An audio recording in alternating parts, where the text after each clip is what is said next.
Ndabasuhuje mwese muteze amatwi YouTube channel yanyu yitwa James Info. Hano tukaba tugiye kuvuga amakuru ya Rayon Sport. Bakunzi ba Rayon Sport, mwigire hino mbaha amakuru atari uvumbi ya Rayon Sport. Injoro yaraye yitwaye neza igashimisha abafana bayo Rayon Sport. Nyuma yuko APR FC yitwaye nabi ku mukino wayihuje na Gor Mahia ikayitsinda ibitego 5-0, Rayon Sport yanze kwihanganira ku gasuzu. Umukino watangiye hari ingingo Francis Christian yatangiranye n'abakinnyi be 11. Mu izamu harimo Dande Junior, kuri gatatu hari Ganijuru Eric, kabiri Emmanuel Kabang capitaine. Muri defense, mu mutima wa defense harimo Matumona Wakonda, Charles Chuprao, Moderi Akbar hagati hamwe na Ibrahim Issa Djibril MVP. Ku ruhande rumwe hariho Boris, urundi ati Sokojo, Atakisa Mubaraka. Abo nibo 11 Rayon Sport yari yahisemo kubanza umukino wayihuje na KFC. Umukino watangiye hari imituzo myinshi, nta kipe gusa iri kwataka cyane, ariko Rayon Sport yatangiye yiharira umukino. Mu gice cya mbere irataka, bahusha uburyo, barataka abakinnyi, barataka ba Issa Djibril, barahusha uburyo, ba Mubaraka bahusha uburyo. Igice cya mbere cyaje kurangira ari ubusa. Ikipe ya Rayon Sport ku mukino mwiza yerekanye, abafana bakunze abakinnyi babo uburyo bitwaye neza, bari bafite icyizere yuko igice cya kabiri baza gutsinda, kuko ni nk'uko byagenze. Igice cya kabiri impinduka, hari ingingo yakoze nizo zatumye umukino uhinduka neza. Bazanyemo Kameni Junior asimba Mubaraka umutahizamu gikuramwoto, bazana Eritatu asimbe ati Sokojo.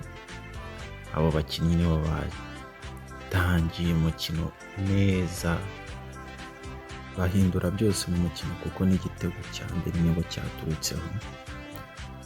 Igitego cya mbere ku bwenge bukomeye bwa Eritatu, umwana uturutse muri Mukura. Rayon Sport aha yaguze neza pe, yaguze neza, bareyo mwishimye, aha mwaguze neza pe. Eritatu yafashe umupira aracenga abadefenseri, araryamisha, bagera muri box baramutega, ubwo baba batanze penalty bayiha Kameni Junior, umwataka Karundura. Kameni Junior nta kindi ari gukora, ku bwenge bwe bwishe ubuhanga, igihagararo cyiza, yarebye umuzamu amureba mu maso, aramusoma neza, tera sasa niki nziza. Igitego cya mbere cya Rayon Sport kiba kiranyuma.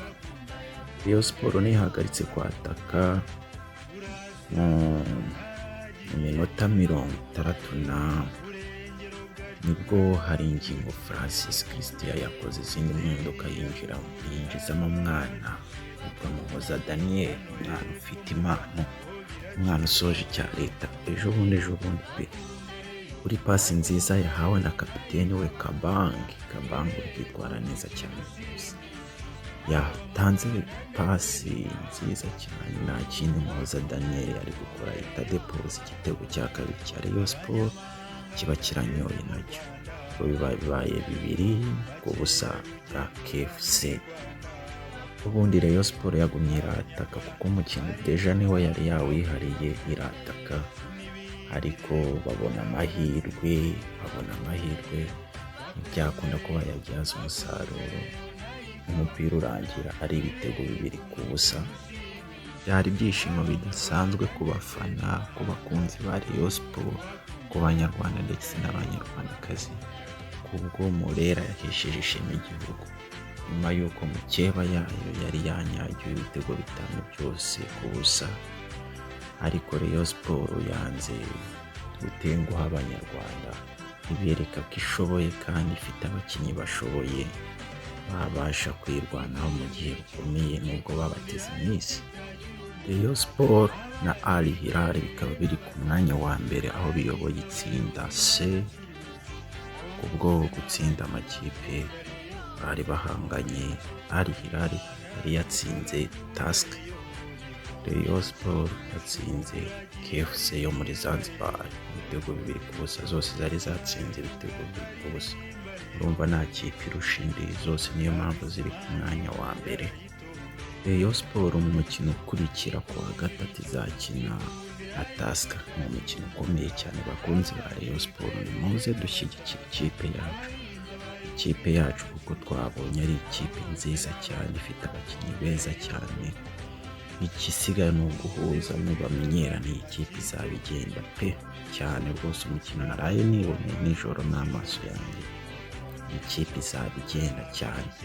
Ahubwo amakipe yo mu Rwanda yitege Rayon Sport ku kazumvu n'urutahizamu witwa Kameni Junior azumva L3 nubwo bari basanzwe bamwumva muri Mukura, ariko ahangaha yarumviye pe kubwo gukina mu ikipe nziza ifite abafana benshi mu Rwanda.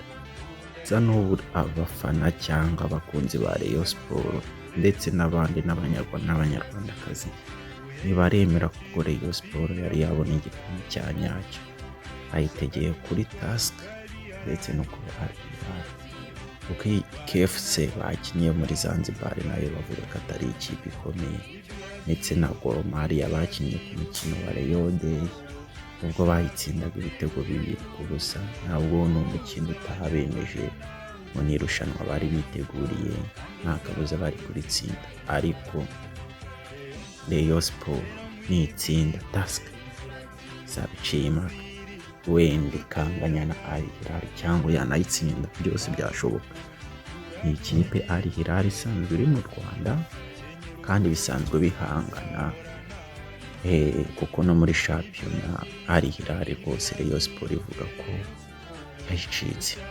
Rayon Sport ivuga ko Al Hilal yayicitse, ubundi yari kwitsinda. Amakuru yacu rero ya Rayon Sport tuzajya tuyabagezaho 5 iyi kipe ikunzwe mu Rwanda, ikipe ifite abafana benshi mu Rwanda. Ubwo stade yari yakubise yuzuye no kwa gatatu ntituzayitererane, tuzaze twese dushyigikira ikipe yacu. Andi makuru nakugezaho ni uko mu mukino waraye uhuje Rayon Sport na KFC yo muri Zanzibar nta mukinnyi n'umwe bagiriyemo ikibazo ngo ahure n'imvune. Abakinnyi bose nk'uko bari bateguye, bose bari bameze neza cyane, ubwo bahise bajya gukomereza imyitozo yabo kugira ngo bitegure umukino wa Tusk ku wa gatatu. N'umukino nawo uzaba utoroshye cyane, aho bazabonera igipimo cya nyacyo. Ubwo bazaba batsinda Tusk bibaye byaba ari byiza batsinze Tusk bakagira amanota 6. Ubwo Al Hilal niyo yabatsinda bareba ko baza muri best 2. Ngiye mvugishije ukuri, ikipe niboneye ya Rayon Sport izatanga challenge pe. Menire baremera, ariko ngewe kugeza ubu ngubu hari umwana bita Issa Jigwiba afite umupira pe, yacinze abadefanseri aryamisha hasi, aragarura barasigara bakumbagara. Undi mwana witwa Iradukunda L3 ndamubateze my friend, ndamubatuye. Uno mwana afite baro ku maguru ye pe. Undi mwana witwa Atisokojo ku ruhande kuri winga bayumva. Ibyo mwavugaga babasanire kareka, uyu nguyu afite umuvuduko aracenga. Nume ubu ngubu nabuze icyo mvuga. Rayon Sport yaguze neza cyakoze. Icyo dusigaje kureba ni kwa defanseri n'umuzama nibahura n'ikipe yacu nka Al Hilal ni igipimo cyiza. Reka nongere nshimire mwese mwafashe umwanya wanyu mukaniza amatwi tukagendana, kandi mwibuke gukora subscribe. Ciao.